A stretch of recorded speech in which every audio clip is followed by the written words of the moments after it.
శ్రీమాత్రే నమ. జయ గురు దత్తాత్రేయ నమ.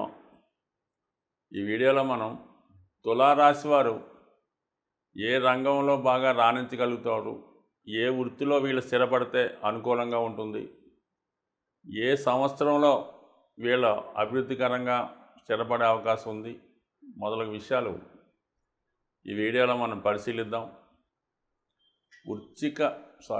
తులారాశి అంటేనే ఒక సెలబ్రిటీ రాశి. సాధారణ కుటుంబంలో జన్మించి అత్యున్నత స్థాయి వరకు వెళ్ళే జాతకులంతా కూడా ఈ తులారాశి లేదా తులా లగ్నంలోనే జన్మించడం జరుగుతూ ఉంటుంది. దేశాన్ని ఏలే అనేక మంది ప్రధానమంత్రులు, సినిమా రంగంలో అగ్రగణ్యులుగా వెలుగుతున్న వాళ్ళు అంతా కూడా ఈ రాశితోనే సంబంధం ఉండడం జరుగుతుంది. సో ఈ రాశిలో శని ఉచ్చ పొందుతూ ఉంటాడు. శని ఉచ్చ పొందడం అంటే జీవితంలో ఒక సాధారణ కుటుంబంలో జన్మించినప్పుడు కూడా వాళ్ళ యొక్క సామర్థ్యంతో జీవితంలో కష్టపడి అంచెలంచెలుగా జీవితంలో పైకి రావడం జరుగుతూ ఉంటుంది. అంటే వీళ్ళకి ప్రజల యొక్క సహకారం ఎక్కువగా ఉంటుంది, ప్రజాబలం ఎక్కువగా ఉంటుంది, చాలా నిజాయితీగా నిష్పక్షపాతంగా వ్యవహరిస్తూ ఉంటారు. సో అలాగే ఇదే రాశిలో శుక్రుడు యొక్క మూల త్రికోణ రాశి ఒక విధంగా స్వక్షేత్రం. అందువలన ఈ రాశికి ఒక మంచి గ్లామర్ ఏర్పడింది.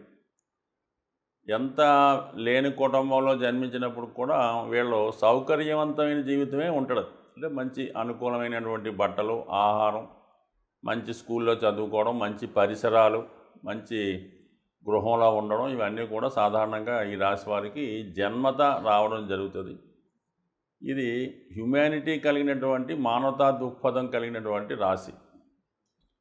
ఈ రాశికి సింబల్ కూడా న్యాయదేవత. కళ్ళకి గంతలు కట్టుకొని త్రాసు చేతిలో పట్టుకున్నటువంటి న్యాయదేవత ఈ రాశికి సింబల్గా ఉండడం జరిగింది. అందుకని ఎక్కువగా ఈ రాశిలో ఉన్నవాళ్ళు జడ్జెస్, న్యాయవాదులు, జడ్జెస్గా వ్యవహరిస్తూ ఉంటారు. సో అది వాళ్ళు మరి ఈ కోర్టుల్లో ప్లేడర్లు, న్యాయవాదులే కాకుండా ఈ గ్రామీణ ప్రాంతాల్లో తీర్పులు ఇచ్చినటువంటి పెద్ద మనుషులు అనొచ్చు. అలాగే నిజాయితీగా వ్యవహరిస్తున్నటువంటి మరి ఇటువంటి న్యాయాధికారాన్ని కలిగి ఉన్నటువంటి ఎంఆర్ఓలు, ఆర్డీఓలు, వీళ్ళకి కూడా మరి ప్రజల్ని శిక్షించడం కానీ రక్షించడంలో హక్కు ఉంటుంది. కాబట్టి కలెక్టర్లు వీళ్ళకి కూడా ఈ స్థాయిలో వీళ్ళు ఎక్కువగా ఈ రాశిలో జన్మించడం కానీ ఈ విధంగా వాళ్ళు ప్రయత్నం చేయడం వల్ల కానీ రావచ్చు. నెంబర్ 1 ఏంటంటే న్యాయశాఖ. దాని తర్వాత శుక్రుడు అధిపతి అవ్వడం వల్ల సెలబ్రిటీస్, సినిమా రంగం, టీవీ, మీడియా అన్నీ కూడా రాణిస్తాయి. దాని తర్వాత రాజకీయ రంగం. ఎందుకంటే శని ప్రజాస్వామ్యానికి కారకుడు. అంటే పూర్వకాలంలో రాజరికం అధికారంలో ఉండేది కాబట్టి రాజులే పరిపాలకులుగా ఉండేవాళ్ళు, వాళ్ళ చేతిలోనే రాజ్యం అది ఉండేది కాబట్టి భూస్వాములు, రాజులు, జమీందారులు. అప్పుడు రవి అధికారంలో ఉండడం వల్ల రవి బలం ఉన్నవాళ్ళు ఆ సమయంలో రాజులుగా, చక్రవర్తులుగా పరిపాలిస్తూ ఉండేవారు. దానికి అప్పుడు వృశ్చిక రాశి అనుకుందాం, లేదా సింహరాశి లేదంటే మేషరాశి.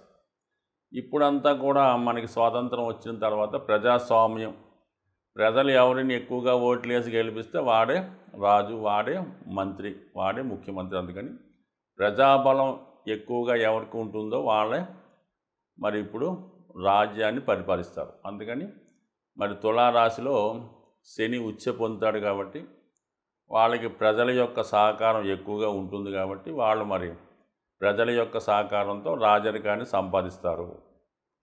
మరి సాధారణంగా ఈ ప్రజలు కూడా సాధారణ కుటుంబంలో వచ్చిన వాళ్ళకి, కష్టపడిన వారికి ఎంకరేజ్ చేస్తుంటారు. కాబట్టి స్వతహాగా పెద్ద కుటుంబంలో, జమీందారీ కుటుంబంలో పుట్టిన వాళ్ళకి వ్యతిరేకిస్తూ ఉంటారు. సో ఆ కారణం వల్లే ప్రస్తుతం మీకు రాజకీయ స్థితి అబ్జర్వ్ చేస్తే ఒకసారి అర్థమవుతుంది. కాబట్టి ఏదైనా వీళ్ళు రాజకీయ రంగంలో రాణించే అవకాశం 100% ఉంది. ఇక సెలబ్రిటీ కాదు, రాజకీయ రంగం, అలాగే సినిమా రంగం, అలాగే ప్రభుత్వ అధికారులు. అంటే రవి ఈ స్థానంలో నీచ పొందుతూ ఉంటాడు. ఎక్కడైతే ప్రజల బలం ఎక్కువగా ఉంటుందో అక్కడ మరి ఇందా చెప్పిన విధంగా రాజు అక్కడ వీక్ అవుతున్నాడు కాబట్టి కంపల్సరీగా ఇది రాజు కూడా సర్వీస్ చేయవలసింది కాబట్టి ఇప్పుడు ఈ విధంగా అంటే ప్రజల ద్వారా ఎన్నుకోబడినటువంటి రవి ఆ పక్కన పెట్టుకుంటే ఇప్పుడు ఉద్యోగం ద్వారా గవర్నమెంట్ సర్వీస్ ద్వారా పైకి రావడం అంటే ఒక ఐఏఎస్ ఆఫీసర్గాను ఒక ఎలక్షన్ కమిషనర్గా ఏదో మొత్తం మీద చిన్న స్థాయి ఉద్యోగంలో చేరి పై స్థాయి ముద్రణాధికారం పొందేంత వరకు ఎదిగే గవర్నమెంట్ ఉద్యోగులు కూడా ఇదే రాశిలో ఉండే అవకాశం ఉంది.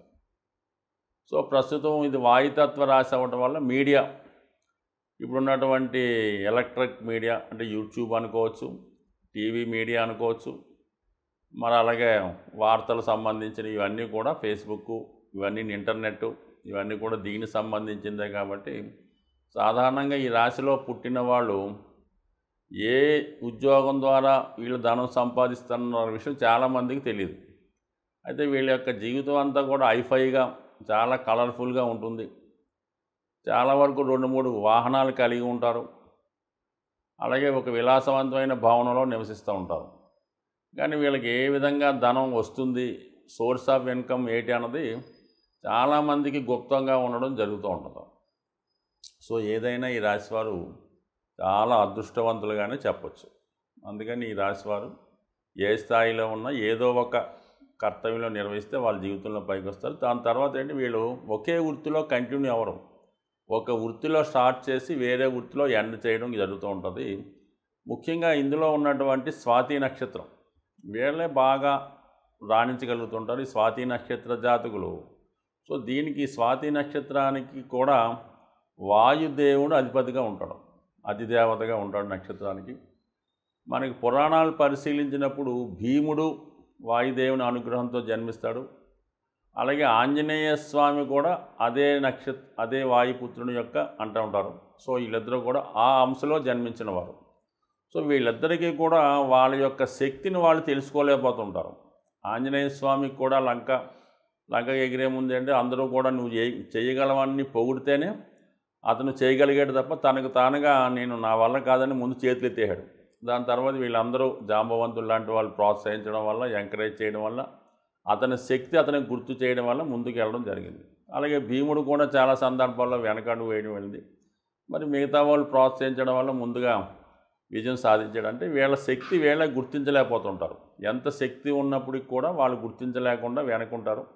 ఎవరన్నా వీళ్ళని ఉపయోగించుకొని ప్రోత్సహిస్తే వాళ్ళ జీవితంలో బాగా సక్సెస్ కలుగుతూ ఉంటారు. అందుకనే ఈ రాశిలో జన్మించినటువంటి కళాకారులు మంచి డైరెక్టర్ చేతిలో పడినప్పుడు చాలా టాప్ రేంజ్లోకి వెళ్ళడం కూడా జరుగుతూ ఉంటుంది. సో ఇది స్వాతి నక్షత్రానికి ఉన్నటువంటి ఉదాహరణ. అలాగే విశాఖ నక్షత్రానికి కూడా ఇద్దరు అధిపతులుగా ఉంటారు, ఇంద్రాగ్నులు. అందువల్ల వీళ్ళు ఎంత సాహసం కలిగినప్పుడు కూడా 2 రకాల వృత్తులలో రాణించగలుగుతుంటారు. సో అలాగే వీళ్ళు పుట్టిన ప్రాంతంలో రాణించలేకపోతుంటారు, వేరే ప్రాంతంలో రాణించగలుగుతుంటారు. ఈ విధంగా ఈ నక్షత్రాలు కూడా ఇందులో ప్రభావవంతమైనటువంటి అతి శక్తివంతమైనవి కాబట్టి ఈ రాశివారు ఎక్కడున్నా ఏదో విధంగా వీళ్ళ జీవితాన్ని అంటే ముందుకు తీసుకెళ్ళగలరు. అంటే ఒక విధంగా ఎక్కడైనా వీళ్ళు బతకగలరని చెప్పచ్చు. సో ఏదైనా 10 మందిని కలుపుకుపోతూ వాళ్ళు జీవితంలో అభివృద్ధి చెందే జాతకులు ఈ తులారాశి జాతకులు. వీళ్ళకి తెలుపు రంగు అనుకూలిస్తుంది, గోల్డ్ కలర్స్ అనుకూలిస్తూ ఉంటాయి. అలాగే ఎరుపు రంగు పనిచేయదు. వీళ్ళు ధరించవలసినటువంటి రత్నం బ్లూ సఫేర్ నీలం ఉంగరం ధరించడం వల్ల మరి బాగా రాణించగలుగుతుంటారు. అలాగే వీళ్ళు వాడే వాహనం కూడా నలుపు రంగు వాహనం వాడవచ్చు. ఎట్టి పరిస్థితుల్లో కూడా ఎరుపు రంగు దూరంగా ఉంటే మంచిది.